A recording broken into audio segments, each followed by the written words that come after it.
Serious, people who live in desert towns or cities, what are some everyday facts of life about living in the desert that people who live in other places wouldn't know? Tumbleweed is not just in the cartoons, and they are really freaking annoying. Roadrunners are also around, and are pretty cute. Coyotes party and sing in groups at night, and sound creepy as heck.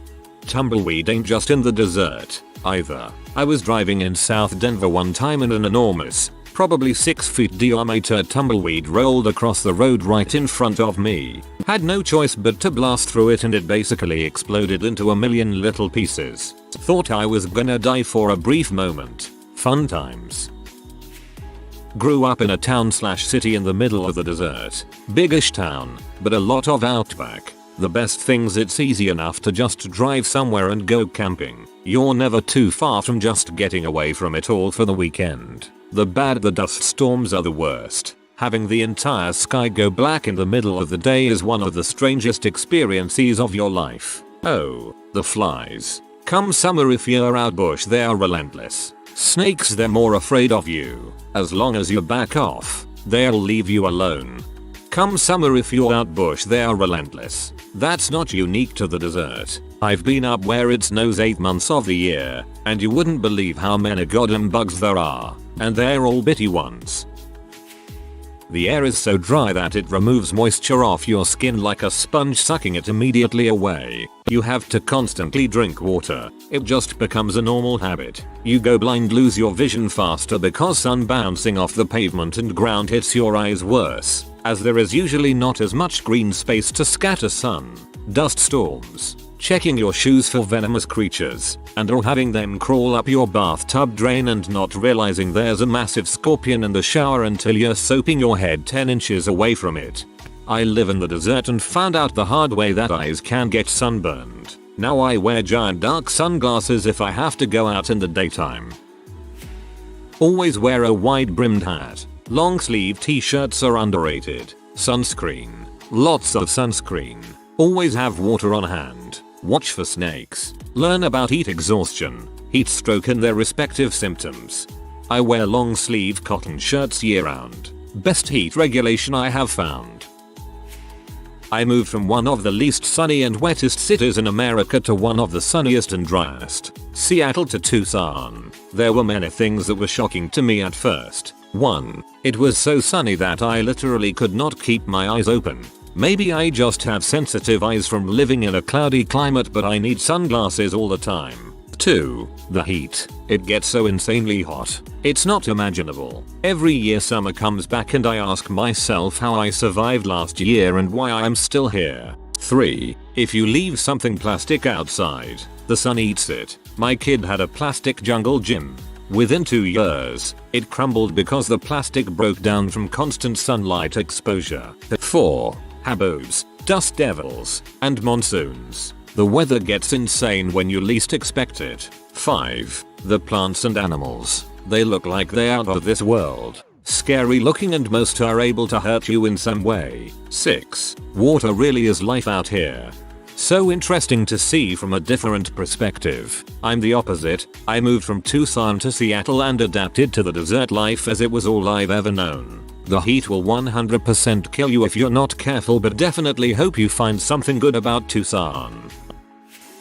It's dangerous. In the summer we are often unable to go outside because 110-120 degree temps with little vegetation to absorb it will lead to heat stroke, and quickly. Animals do not seek out the midday heat, and humans who think we're somehow exempt from that will get sick. Adobe walls keep the heat out well, but are hard to put nails into. Use 3M strips. Well, they melt. In my office I usually have to replace broken frames every time the AC shuts off because everything falls off the wall. Haboobs cause injury and death, but at least you can see them coming. Worse is the microbursts, because they come on suddenly and it's like being sandblasted. I almost lost one of my eyes from getting scratched during a microburst. The coarse sand is one thing. The superfine dust is dangerous in different ways. Lately the rates of sand pneumonia in people and animals are climbing, and fatal respiratory conditions due to the dust are a constant problem for the elderly. It doesn't matter how much you dust, how tight your house is, there is dust everywhere, all the time. It's fine enough to get into your lungs, your house, all your belongings. When it starts getting cold, the mice will want to come into the house. You don't want that. Not because of the mice, but because the things that eat mice will soon follow, and those things may be venomous. Snakes can get in through impossibly small cracks, and they can be very determined. A certain time of year there's just gonna be spiders everywhere, or sugar ants looking for water, even a few drops leaking from beneath the kitchen sink. All desert life is determined to find resources because resources are so scarce. Humans have a lot of resources and all the critters know it. I'm something of an extremophile. I've lived in a lot of different environments, but the desert is challenging on a totally different level from the middle of the rainforest. If you play in the Southern California desert, you can see jackrabbits, roadrunners, coyotes, a king snake or a rattlesnake, lots of scorpions, and somehow they can get in your house. Plenty of stink bugs. You'll be sweaty just standing around. You'll be sweaty in the shade also. If your true desert rat hose water tastes good, cops are far away, ambulances are just as far. Swamp coolers don't do crap if it gets even the slightest bit humid. If it's a windy desert you will have to replace your windshield every few years. They get pitted with sand and it's hard to see out of them. This is more rural desert, not big city desert. Super interesting about the windshield. A couple years after college, my friends and I spent a week in Big Bend National Park. It's a large park in SW, Texas on the Mexican border, mostly desert with mountains, and the Rio Grande River. To give you an idea of the size of the park, our campsite was 70 miles from the park entrance. After a few days driving around out there, we noticed that people were on another wavelength from what we were used to in the city suburbs. Folks you met at a store would give you a 5-minute conversation.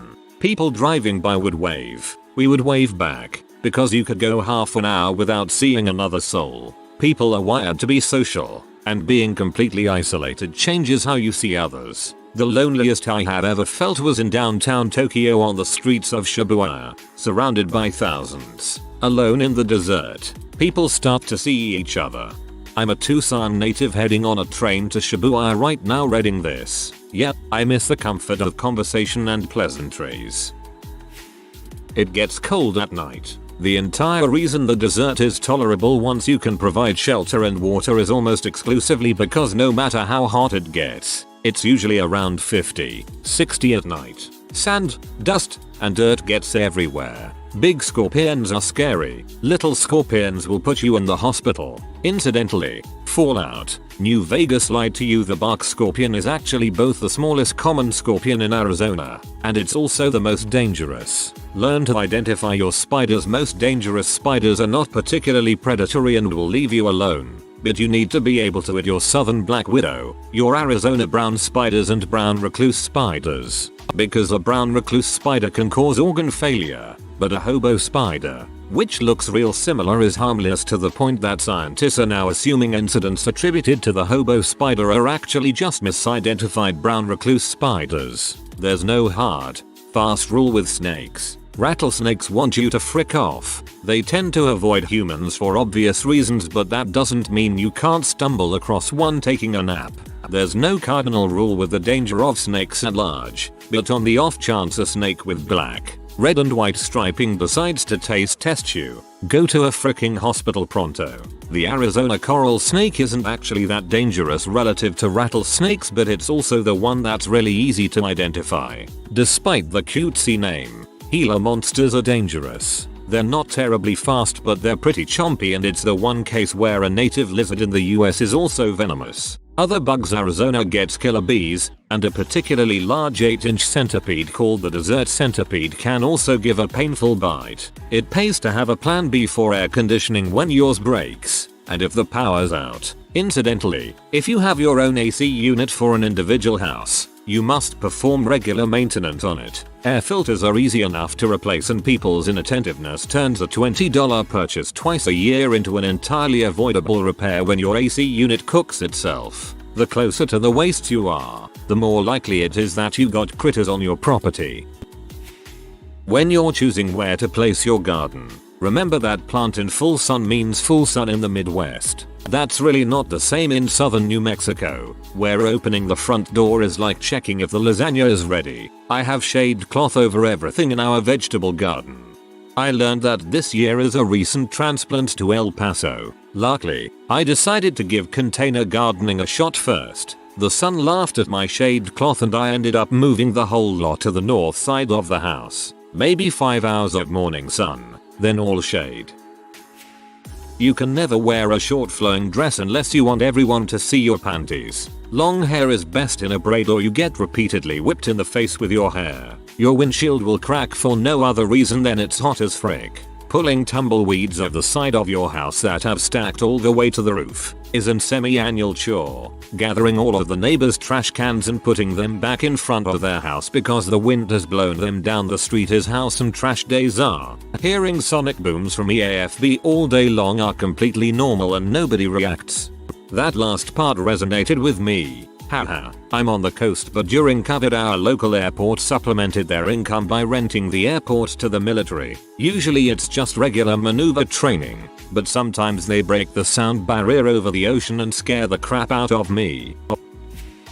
Grew up knowing how to act when encountering snakes, spiders, scorpions, or Chuck or Alice. We'd get a refresher at the beginning of every school year before being allowed out on the playgrounds. Logistically, unless you have cloth seats in your car or seat covers of some kind, you need a towel to sit on your car seats or you'll burn your legs. Using oven mitts to drive is not needed now but was crucial where we were in AZ in the 70s. Wild burros would walk through your yard at night, and sometimes would let you hand feed them. Carrot tops were especially liked. Other than annual monsoons, rain was scarce and would generally dry quickly. It wasn't unusual to only see evidence of rain on one side of your house. It'd rain in the backyard or the front, rarely both.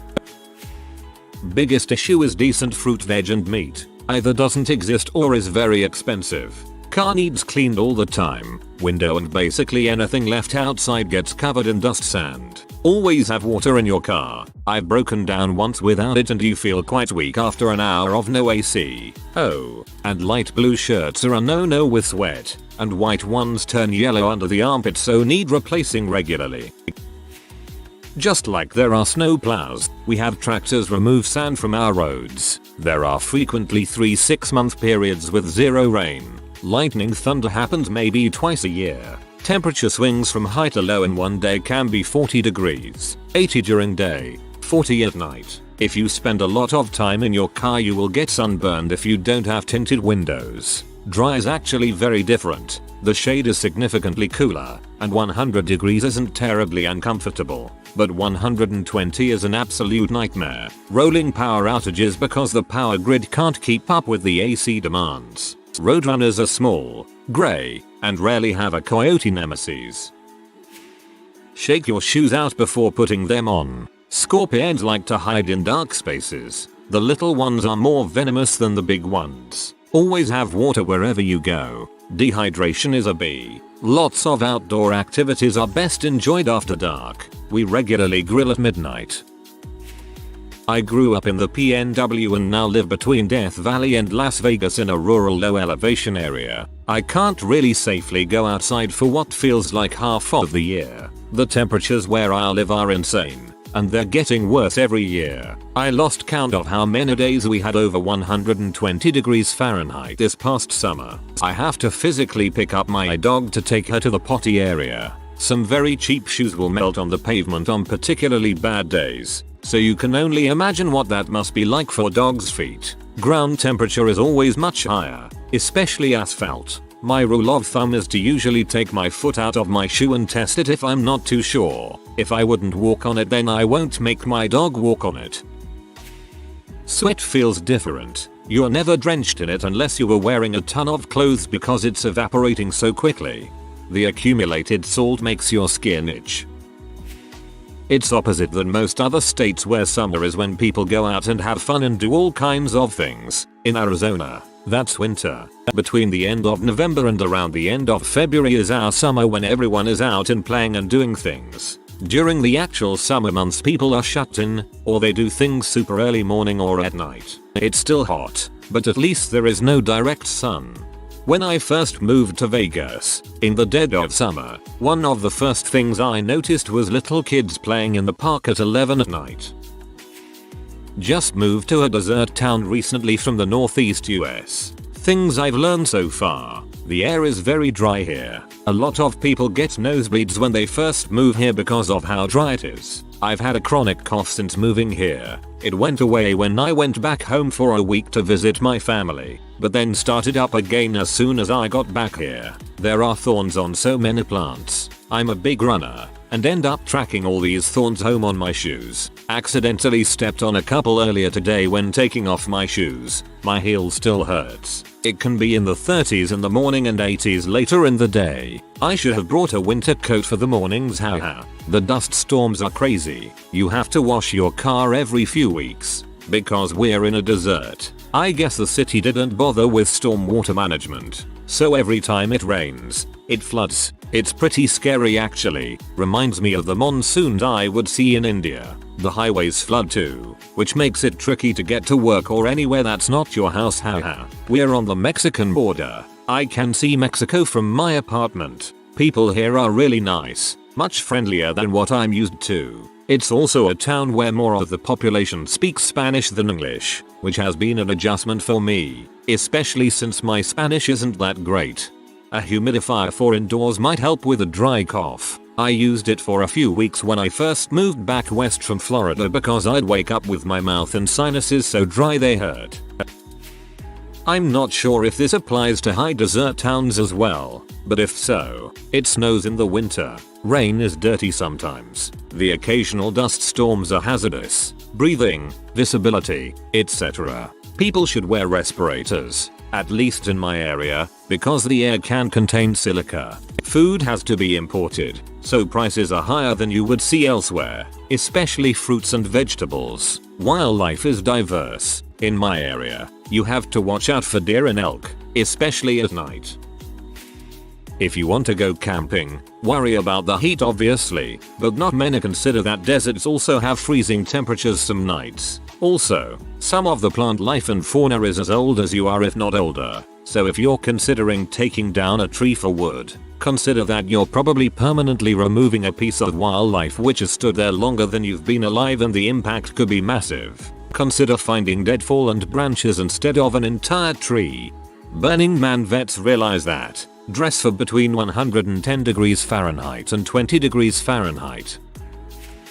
Came from Midwest USA and I was shocked that people have sprinkler systems for their homes. Also, you can't drive on the lawn at all because you might break them. There are so many rock chip repair places here, it's outstanding. When you dig up the ground it's a different kind of hard. You have to work around the rocks to be able to get anything with the shovel.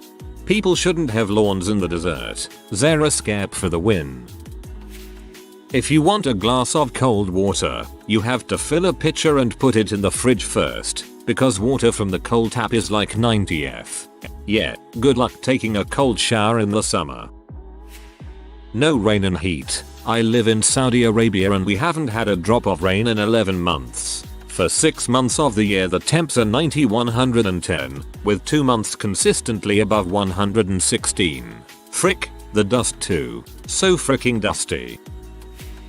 AZ resident, water doesn't soak into the ground well at all. Maybe I'm just dumb, but before I moved here I kinda assumed the dirt would absorb water better specifically because it's so dry, but it's so densely packed. That's why floods are common whenever we get big storms, and rarely anyone has a basement because digging that much into the ground would be a colossal pain. Basements are really worthwhile only where the frost line is deeper than 5 feet or so. That is, you're going to have to dig that deep to place a foundation that won't get frost heave, so you might as well go a bit deeper and get a usable basement.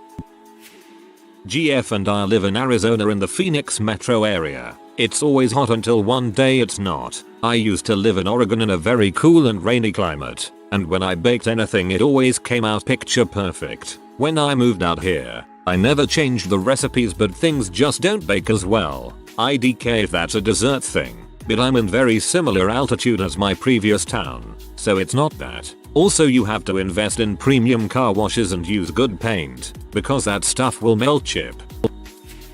If you have a crappy car, you keep water jugs in your trunk. They explode from time to time from heat, so you put them in a tote. Regular flip-flops are too close to blacktop to wear during the summer. Phoenix, Arizona. Don't think you can leave a tiny bottle of lotion in your car, or makeup, or crayons, or pens, electronics.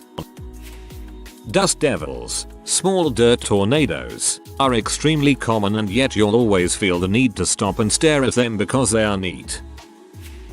I live in UAE, Dubai. We have air conditioners installed practically everywhere, including bus stations, buses, classrooms, and every single home. You also get an off from work when it reaches 50°C here, but they purposely tweak the weather report sometimes so it shows 47°C and people still have to work. It's easily obvious when your car shows 55°C instead of what they show on TV reports, lol. Also, it's kinda common to see people wear hoodies, heavy clothing when it's 22°C or below, even gloves sometimes.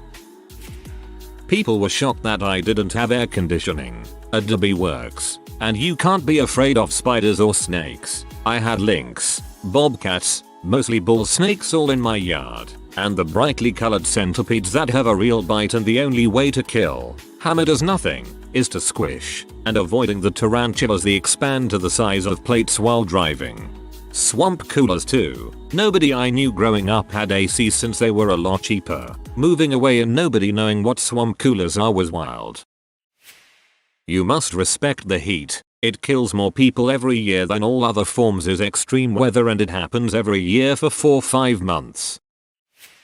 Monsoons. Nobody thinks of a desert when they hear monsoon. You think about Central and South America. But monsoons are deadly as they come. The ground is dry and it doesn't absorb water very well. So when you have a big storm, the mountains catch the clouds, and all that rain, instead of being dispersed over the countryside, is just dumped out all at once, down the side of a mountain. This creates an instant river out of nothing. Anything in its way is utterly pulverized and added to the unstoppable flow. Cars, houses, garbage, stones. It gets to the point where it isn't even water anymore. It's more like dense sludge filled with extremely heavy, ground up bits of debris. If you fall in, or get caught up in it, you are dead. They come out of nowhere. One moment it's dry desert as far as the eye can see, not a cloud in the sky. The next there is a mud flow hundreds of feet across going 40 miles per hour or faster, rocketing across the land, destroying everything. Then, it's gone again. In a few hours, everything is bone dry and you'd never know all the debris strewn around hadn't been there for decades. Animals can and will come out of absolutely nowhere. Don't live in the desert, but I have been to one. Hordes of tiny bunnies appearing on the lawn of a house out in the middle of the desert. A random goat standing on a sand dune with nothing else in sight as far as the eye can see. Staying cool is expensive. Your electric bill is going to be high as balls in the summer. Also, make sure your car has functioning AC and double check before spring hits. There's nothing worse than getting in a 150-degree car that's been parked in the sun for so long you can't touch the steering wheel or seatbelt, and then you can't even get cold air. And if you have pets, do not walk them midday. You can very literally cook food on the pavement. There are videos of people doing it, and you can seriously hurt their paws. There are times where I have to carry my dog over the sidewalk so he can pee in patches of rocks or grass without getting hurt.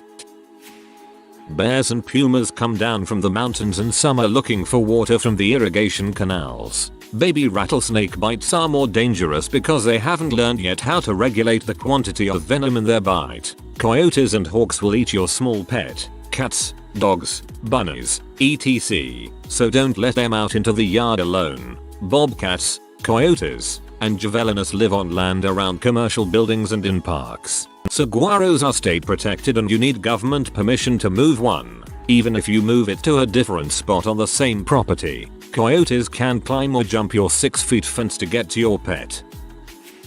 Your car is under constant stress. I'm in a pocket desert area in Western Canada. It hit 49 Celsius here a few months ago. Usually it would be 40 maximum. It beats the heck out of cars. It's like living on an island. You are surrounded by an environment that will kill you unless you are careful. Everything is beautiful and it will kill you. If you're high desert plateau, the altitude may keep you cool enough that you don't realize that you have been sweating. It just evaporates quickly in the dryness, and dehydration can surprise you. Live in AZ. When trimming palm trees you have to look out for bark scorpions, the smaller more poisonous kind. They climb and nest in them. Straw scorpions are the bigger kind. If you are in some areas you have to look out for javelinus. They are vicious and will attack unprovoked. If you go outside to smoke at night it's best to stand and not sit down. Sat on a concrete slab one time. Went to stand up. Put my hand down to push up. Got bit by a baby rattler. Babies are not worse than adults. That's an old wives' tale. Neither can control how much venom they inject and adults have a lot more. The venom is the same strength in both. During their mating season tarantulas will cover the roads in some areas. Wide brim hat, loose long sleeved shirts, sunglasses and bandanas or a face mask to keep the dust out of your mouth. Always have extra water with you. A couple of gallons per person in your car is a good rule of thumb. Not just for drinking. A wet cloth to wipe yourself with is a great way to cool off in the shade. But never own a pet that you intend to keep outside. That's just cruel. I've worked outside in construction most of my life, landscaping as well. You can work when it's 120 outside if you know the danger signs, what to do and what not to do. A good rule of thumb is if you don't have to pee you're not drinking enough water. Best sunsets in the world, caused by all the dust in the air. The burrows that roam wild are actually a pain in the butt. They get into your trash and yards and make a mess. They eat your plants and they poop everywhere. Tourists are constantly clogging up the highway or stopping in the middle of the road to feed one or take a picture with them, which makes the burros think it's okay to play in the middle of the road, causing them to constantly be hit by cars. You never would think it would be such an issue, but I am about to go shovel more poo out of my yard this evening and I'm not looking forward to it. I grew up in a desert town. We were taught as kids to tap our shoes before putting them on to knock out any scorpions sleeping in them. Continued doing it for years after leaving. We had to do this but for spiders. No scorpions in ours, but you also had to check by putting your hand in because spiders can hold on. It's kinda scary putting your hand into a dark gumboot. Sand everywhere and every time. You could clean your apartment every 10 minutes you will find a gained sand. And in other countries, if you see grey clouds you think it's gonna rain, but instead of it means a sandstorm is coming. Drink water. Lots of water. Seriously, people get so dehydrated they don't know they're getting sick from heat exhaustion to heat stroke and if super unlucky, death. Also here we are acclimated to the heat. We know how to deal with heat. But when other parts of the world get a massive heat wave like Canada, the animals and some people die. Heat is a killer worse than the cold. Utah. So more of a shrubland, but close enough. Wind non-stop all summer. Flooding is common, at least out here, as soil absorbs very little water. Every other plant is going to spike you. There's a specific one out here called a goat head, grows in large clumps, grows everywhere, and disturbing it will drop hundreds of spiky seeds. By spikes I mean 1 centimeter, 3 per. Also from my experience slightly venomous, but not lethal. If you are new to the channel, you can subscribe. I publish new videos every day. Until then, check another video.